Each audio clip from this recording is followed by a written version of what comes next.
اجمل هديه جات لنا في الصيف، اقول لكم اجمل هديه جات لنا في الصيف وفي الشتاء وفي كل العمر، هي المانجا. مانجا فص لوز، دي الصغيره الفص، ودي العوز الكبيره.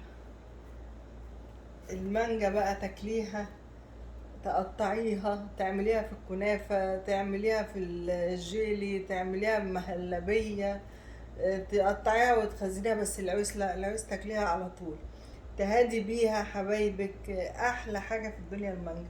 كلي المانجا وانسي قطع النور، انزلي وتمشي وانسي قطع النور.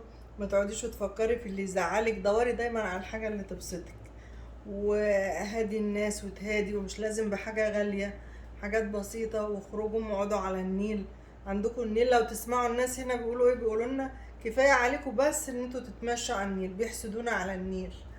فانت خروجي وادخلي وتمشي وكلي المانجا واعملي كل اللي نفسك فيه، وان شاء الله ربنا هيحل كل ايامنا ويجعلها سعيدة، وينول الناس كلها اللي في بالها يا رب، وربنا يهون على الجميع. مساء الخير عليكم.